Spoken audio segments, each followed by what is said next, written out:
আসসালামু আলাইকুম। সংবাদে আপনাদের সবাইকে স্বাগত জানাচ্ছি। আমি ফিরোজ তোহা। শুরুতেই আরবে কেবলস সংবাদ শিরোনাম। দখলদার ইসরায়েলি বাহিনী এবং নিরীহ ফিলিস্তিনিদের মধ্যে ভয়াবহ যুদ্ধ চলছে।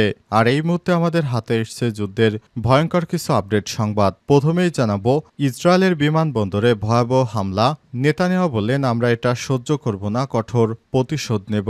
আলহামদুলিল্লাহ, ইসরায়েলের প্রধান বিমানবন্দরে ব্যালিস্টিক ক্ষেপণাস্ত্র হামলা চালিয়েছে ইয়েমেনের বিদ্রোহীরা। এই ঘটনার জেরে হুতি বিদ্রোহী এবং তাদের পৃষ্ঠপোষক ইরানের বিরুদ্ধে প্রতিশোধ নেওয়ার অঙ্গীকার করেছে ইসরায়েলের প্রধানমন্ত্রী বেঞ্জামিন নেতানিয়াহু। তিনি বলেছেন, আমরা এটা সহ্য করব না, আমরা কয়েক ধাপে প্রতিশোধমূলক পদক্ষেপ গ্রহণ করব। আজ এই তথ্য জানিয়েছে বার্তা সংস্থা রয়টার্স। এরপর জানাবো, ভারতের রাফায়েল যুদ্ধবিমান রুখে দিয়েছে পাকিস্তান, বললেন খাজা আসিফ। সম্প্রতি সীমান্ত উত্তেজনার সময় ভারতীয় রাফায়েল যুদ্ধবিমান পাকিস্তানের ইলেকট্রনিক্স জ্যামিং প্রযুক্তির মুখে পড়ে পিছু হটতে বাধ্য হয়েছে বলে দাবি করেছে পাকিস্তানের প্রতিরক্ষা মন্ত্রী খাজা আসিফ। এদিকে মার্কিন প্রতিরক্ষা মন্ত্রীর সামরিক হুমকির জবাব দিল ইরান। ইরানের প্রতিরক্ষা মন্ত্রী ব্রিগেডিয়ার জেনারেল আজিজ নাসিরাজাদে হুঁশিয়ারি উচ্চারণ করে বলেছেন, ইসলামিক প্রজাতন্ত্র ইরানের উপর কেউ হামলার চিন্তাও করলে তার জবাব কঠোর ও ধ্বংসাত্মক প্রতিক্রিয়া দেখাবে তেহরান। আজ এক প্রতিবেদনে খবর দিয়েছে ইরানের রাষ্ট্রীয় সংবাদ সংস্থা ইরনা। জানাবো, ভারত পাকিস্তান সীমান্তে আজও গোলাগুলি। কাশ্মীরে পেহেলগামে হামলার ঘটনার উত্তেজনার মধ্যে সীমান্ত নিয়ন্ত্রণ রেখা এলওসি বরাবর ভারত ও পাকিস্তান সেনাদের মধ্যে আজ দশমবারের মতো গোলাগুলির খবর পাওয়া গেল। তবে এতে আজও কোনো হতাহত হয়নি। এ নিয়ে টানা 10 বার তাদের দুই পক্ষের মধ্যে গোলাগুলির ঘটনা ঘটল। এবং সর্বশেষ জানাবো, চট্টগ্রামে 3 ঘণ্টা সড়ক অবরোধ, তাহলে সুন্নাতওয়াল জামাতের টিয়ার গ্যাস নিক্ষেপ। বাংলাদেশ ইসলামী ছাত্র সেনা ঢাকা মহানগরীর সাবেক সভাপতি মাওলানা মোহাম্মদ রইসউদ্দিনকে হত্যার প্রতিবাদে 3 ঘণ্টা সড়ক অবরোধ করেছে আহলে সুন্নাতওয়াল জামাত। আজ সকাল 9টা থেকে নগরীর বিভিন্ন পয়েন্টে তারা সড়ক অবরোধ করে রাখে। পরে পুলিশ এসে টিয়ার গ্যাস নিক্ষেপ করে আন্দোলনকারীদের ছত্রভঙ্গ করে দেয়। প্রিয় দর্শক, এতক্ষণ শুনছিলেন সংবাদ শিরোনাম, এবারে বিস্তারিত। তবে তার আগে বন্ধুরা, অনুরোধ থাকবে এই সংবাদটিতে একটি লাইক দিন। এই চ্যানেলে আপনি নতুন হয়ে থাকলে আমাদের সংবাদটি দেখতে দেখতে চ্যানেলটি সাবস্ক্রাইব করে রাখুন। কমেন্ট করে বন্ধুরা আপনার মূল্যবান মতামত জানিয়ে দিন আপনি বিশ্বের কোন দেশ থেকে বা বাংলাদেশের কোন স্থান থেকে আমাদের সংবাদটি দেখছেন এবং শুনছেন। গাজা যুদ্ধে আপনি যদি নিরীহ ফিলিস্তিনিদের ভালোবেসে থাকেন বন্ধুরা, কমেন্টে ইয়েস লিখে বিশ্ববাসীকে জানিয়ে দিন। এবারে বিস্তারিত। বিমানবন্দরে হামলা, আমরা এটা সহ্য করব না, কঠোর প্রতিশোধ নিব, বললেন নেতানিয়াহু। ইসরায়েলের প্রধান বিমানবন্দরে ব্যালিস্টিক ক্ষেপণাস্ত্র হামলা চালিয়েছে ইয়েমেনের হুতি বিদ্রোহীরা। এই ঘটনার জেরে হুতি বিদ্রোহী এবং তাদের পৃষ্ঠপোষক ইরানের বিরুদ্ধে প্রতিশোধ নেওয়ার অঙ্গীকার করেছে ইসরায়েলি প্রধানমন্ত্রী বেঞ্জামিন নেতানিয়াহু। তিনি বলেছেন, আমরা এটা সহ্য করব না, তাদের বিরুদ্ধে কঠোর প্রতিশোধমূলক পদক্ষেপ নেব। আজ সোমবার এই তথ্য জানিয়েছে বার্তা সংস্থা এএফপি।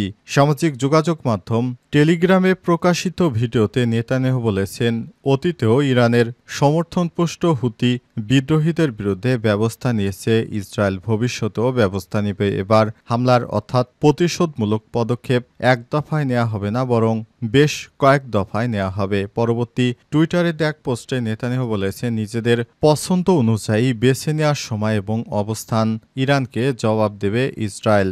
ইসরায়েলের প্রেসিডেন্ট কার্যালয়ের বরাত দিয়ে টাইমস অব ইসরায়েল জানিয়েছে, ইসরায়েল সফররত সাইপ্রাসের প্রেসিডেন্ট নিকোস ক্রিস্টোদুলিদেসের সঙ্গেও বৈঠকে নেতানিয়াহু উল্লেখ করেছেন, আমরা এবং আমাদের সঙ্গে গোটা বিশ্ব এখন হুতিদের হুমকির মুখে। আমরা এটা আর সহ্য করব না, তাদের বিরুদ্ধে কঠোর প্রতিশোধমূলক পদক্ষেপ নিতে শুরু করব। আমাদেরকে সবসময় মনে রাখতে হবে যে তারা হুতিয়া তাদের পৃষ্ঠপোষক ইরানের নির্দেশ অনুযায়ী তাদের সহায়তা দিয়ে আসছে, কার্যক্রম পরিচালনা করে আসছে। আমরা ইরানকে যথোপযুক্ত সতর্কবার্তা দিব এবং তা দেওয়ার জন্য যা করণীয় তাই করব। তারা জানবে আমরা এই ধরনের কার্যক্রম সহ্য করব না।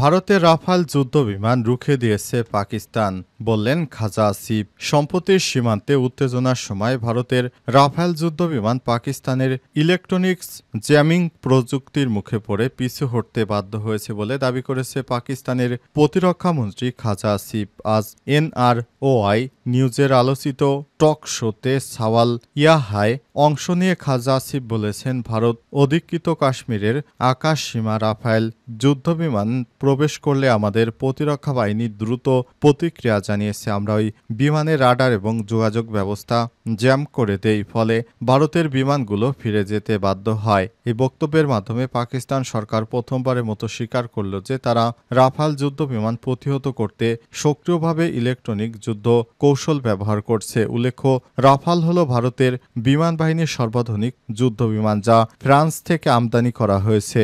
পাকিস্তানি নিরাপত্তা সূত্রের দাবি, এই ঘটনা ঘটেছে 29 এপ্রিল থেকে 30 এপ্রিল রাতে। যদি পাকিস্তান বিমান বাহিনীর বিমান প্রতিরক্ষা ব্যবস্থা ওই রাতে রাফাল বিমানগুলো যোগাযোগ এবং রাডার সিস্টেম জ্যাম না করত, তবে ভারতীয় বিমানগুলো পাকিস্তানের ভূখণ্ডে আক্রমণ করতে সক্ষম হতে পারত।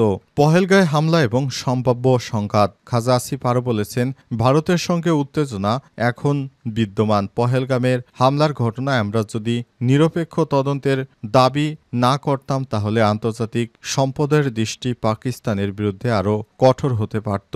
22 এপ্রিল কাশ্মীরের পহেলগাঁও একটি হামলায় 26 জন নিহত হন। হামলার দায় প্রমাণ ছাড়াই পাকিস্তানের উপর চাপিয়ে দেওয়ার সুযোগ তুলেছে ভারত, তবে এই সুযোগকে সরাসরি প্রত্যাখ্যান করেছে পাকিস্তান। তারা বলছে, আমরা এই ধরনের কোনো সন্ত্রাসী হত্যাকাণ্ডের সঙ্গে জড়িত নই।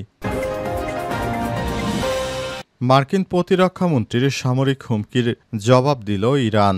ইরানের প্রতিরক্ষামন্ত্রী ব্রিগেডিয়ার জেনারেল আজিজ নাসিরাজে হুঁশিয়ারি উচ্চারণ করে বলেছেন, ইসলামী প্রজাতন্ত্র ইরানের উপর কেউ হামলার চিন্তা করলেও তার জবাব কঠোর ধ্বংসাত্মক প্রতিক্রিয়ায় দেখাবে তেহরান। আজ এক প্রতিবেদনে খবর দিয়েছে ইরানের রাষ্ট্রীয় সংবাদ সংস্থা ইরনা। মার্কিন প্রতিরক্ষামন্ত্রী পিট হেগসেতের সামরিক হুমকির প্রসঙ্গ তুলে ধরে নাসিরাজাতে বলেন, দুঃখজনকভাবে আমরা দেখেছি, একদিকে মার্কিন কর্মকর্তারা কথিত আন্তরিকতা ও আলোচনার আগ্রহের কথা বলছে, অথচ অন্যদিকে নিয়মিতভাবে বিভিন্ন মাধ্যমে ইসলামী প্রজাতন্ত্রকে সামরিক হামলার হুমকি দিয়ে যাচ্ছে। তিনি আরও বলেছেন, ইরান বিপুল সংখ্যক ক্ষেপণাস্ত্র মজুত করে রেখেছে। যদি যুদ্ধ বাধে তবে কোনো দ্বিধা ছাড়াই যে কোনো লক্ষ্যে সব ক্ষেপণাস্ত্র ব্যবহার করা হবে। নাসিরাজাতে আরও বলেছেন, যদি আমাদের উপর হামলা হয় কিংবা আমাদের উপর যুদ্ধ চাপিয়ে দেওয়া হয়, আমরা শক্ত হাতে জবাব দেব।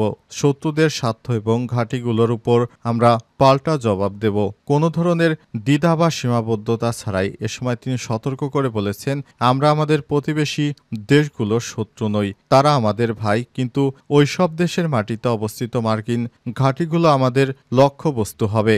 নতুনভাবে তৈরি করা ইরানের ব্যালিস্টিক ক্ষেপণাস্ত্র সম্পর্কে প্রতিরক্ষামন্ত্রী জানান, এই কঠিন জ্বালানি চালিত ক্ষেপণাস্ত্র পূর্ববর্তী মডেলগুলোর তুলনায় অনেক শক্তিশালী এবং মার্কিন, থাই ও প্যাট্রিয়ট ইসরায়েল প্রতিরক্ষা ব্যবস্থা ভেদ করতে সক্ষম। ক্ষেপণাস্ত্রটির পাল্লা 1200 কিলোমিটার বলে জানান তিনি।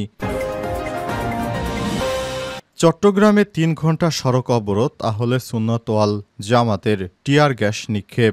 বাংলাদেশ ইসলামী ছাত্র সেনার ঢাকা মহানগরীর সাবেক সভাপতি মাওলানা মোহাম্মদ রইসুদ্দিনকে হত্যার প্রতিবাদে 3 ঘণ্টা সড়ক অবরোধ করেছে আহলে সুন্নাত ওয়াল জামাত। আজ সকাল 9টা থেকে নগরের বিভিন্ন পয়েন্টে সড়ক অবরোধ করে রাখেন তারা। এতে দীর্ঘ যানজটের পাশাপাশি অফিসগামী লোকজন দুর্ভোগে পড়ে, অনেকেই হেঁটে হেঁটে গন্তব্যে পৌঁছান।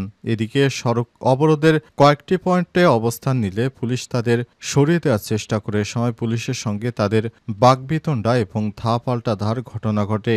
এক পর্যায়ে নগরের মুরাদপুরে টিয়ার গ্যাস নিক্ষেপ করে পুলিশ, এতে আন্দোলনকারীরা ছত্রভঙ্গ হয়ে যায়। সকাল থেকেই অবরোধ চলাকালে নগরীর মুরাদপুর বহদ্দারহাট 2 নম্বর গেট, জিইসি, নতুন ব্রিজ সল্ট গোলা ক্রসিং একে খান গেট সহ চট্টগ্রামের বিভিন্ন স্থানে সড়ক অবরোধ করে রাখে মাওলা নুরীর হত্যায় জড়িতদের গ্রেপ্তার ও শাস্তির দাবিতে স্লোগান দেন তারা। এছাড়াও জেলার হাটহাজারী বাস স্ট্যান্ড, কাটিরহাট, রাঙ্গুনিয়া, রাউজান, ফটিকছড়ি, আনোয়ারা, বলখালী, পটিয়া, বাঁশখালী, চান্দনাইশ, সাতকানিয়া, লোহাগাড়া সহ বিভিন্ন উপজেলার সড়ক অবরোধ করেছেন তারা। চট্টগ্রামের হাটহাজারী সার্কেলের অতিরিক্ত পুলিশ সুপার কাজী মোহাম্মদ তারেক আজিজ বলেছেন, কাটিরহাট চট্টগ্রাম বিশ্ববিদ্যালয় গেট, বড়দিঘির 504টি পয়েন্টে সড়ক অবরোধ করা হয়েছিল। যান চলাচল বন্ধ ছিল। 12টার পর তারা সরে গেলে যান চলাচল স্বাভাবিক হয়ে যায়।